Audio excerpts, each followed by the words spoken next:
Welcome to the latest addition to the Compliance Podcast Network, the podcast 10 for 10, which brings you the week's top 10 compliance stories curated together in one podcast each week.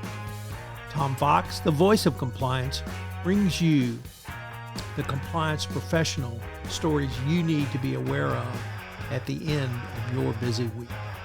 Sit back and in 10 minutes, hear about the stories every compliance professional should be aware of.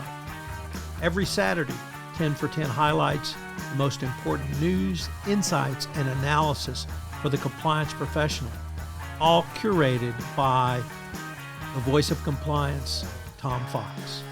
Get your weekly filling of compliance stories with 10 for 10. Hosted by Tom Fox. 10 for 10 is a production of the Compliance Podcast Network. Also, if you are looking for something new and different for the upcoming Compliance Week celebration in November, check out The Compliance Kids. It's my 3-book children's series on compliance and compliance professionals for children. But they make great gifts and great training tools for your employees. You can check it out on Amazon.com. We've linked to it in the show notes. First, a word from the sponsor of the Compliance Podcast Network for this month, Ethico. If you're a compliance officer, middle managers are crucial in getting your programs from you to your frontline employees. But how do we activate those managers and get them on our side? Ethico's new Middle Manager Toolkit equips you with the skills needed to empower your managers, to promote a culture where ethical behavior thrives and employees feel empowered to speak up. Learn how to turn frontline managers into ethical leaders with our new white paper, Empowering Middle Managers as Ethics Champions. And did I mention you can get the whole toolkit for free? Head to ethico.com to download the full toolkit today. 10 for 10 for the week ending December 14, 2024. First up, a couple of stories about McKinsey and South Africa. In the first one, the Financial Times report that McKinsey's $122 million bribery settlement has sparked outrage in South Africa, seeing it as a simply token slap on the not wrist, but even pinky.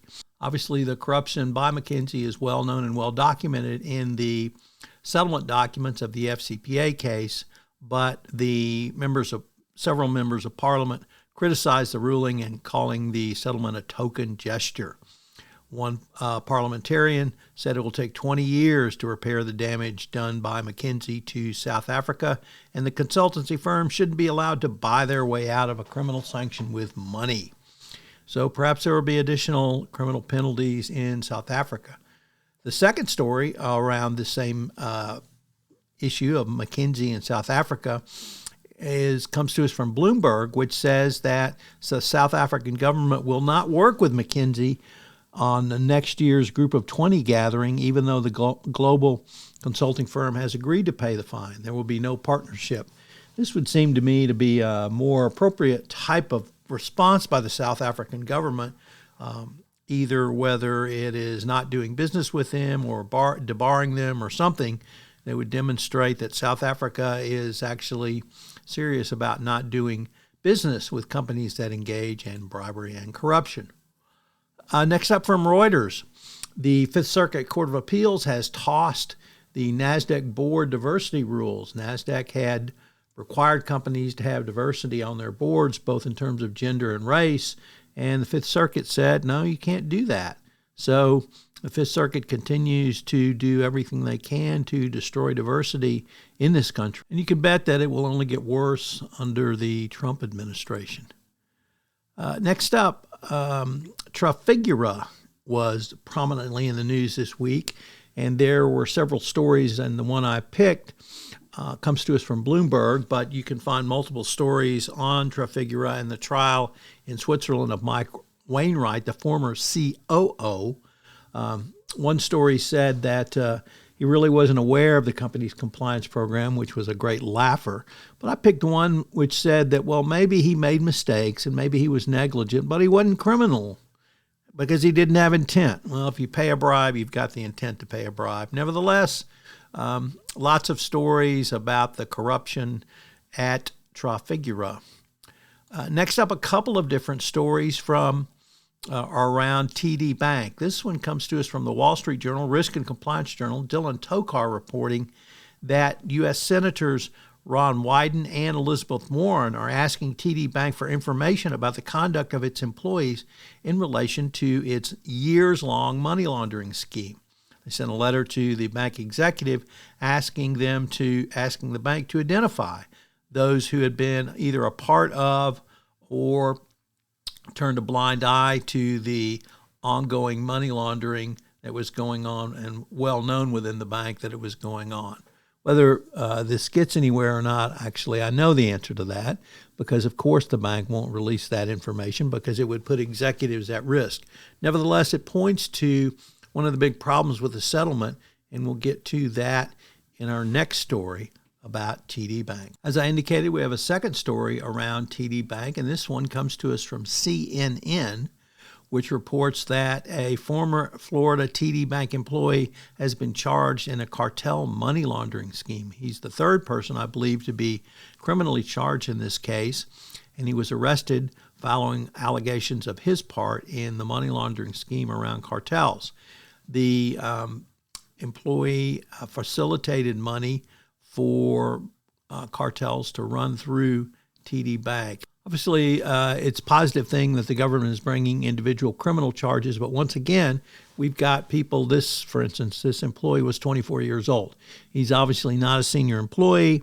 How the bank or how the cartel got to him is unknown at this point, but you have to ask, why haven't there been any executives charged in this case? So we got the frontline guy, but once again, we don't see anyone higher up the chain being sanctioned with criminal charges or criminal penalties. Next up, a second article from the Wall Street Journal, Risk and Compliance Journal, this time Mark Vartanbedian, reporting that the departing export control watchdog has predicted a continued enforcement in the second Trump term. Commerce Department's Matthew Axelrod is leaving his job in January, but he predicts the new administration will support robust efforts to protect sensitive U.S. technologies and to go after countries that don't toe the line as that line is defined by the Trump administration. So if you're doing business in or with China, I would expect additional sanctions. Obviously, around forced labor will be seen as a national security issue as well. So I think it's going to be a rock and roll in time under the Trump administration. Our third article from the Risk and Compliance Journal, the Wall Street Journal, back to Dylan Tokar reporting that to fight forced labor, Shine and Patagonia are digging to the atomic makeup of their clothes. Apparel makers facing increased scrutiny of their supply chains are turning to forensic companies that can extract a unique chemical fingerprint from the materials. This technique has been used to deduce final movements of murder victims, and now it's being used in supply chains. By extracting this isotopic fingerprint, these companies hope to determine whether suppliers are honest about where the materials came from, obviously protecting the ultimate liabilities against their companies.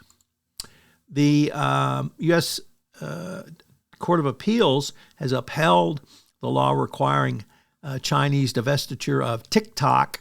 So we have that decision to be made by the Trump administration of whether they're going to continue with that law. And finally, we had an FCPA announcement by the company Methode, which has publicly announced that it is now under FCPA investigation. So we'll continue to follow this story.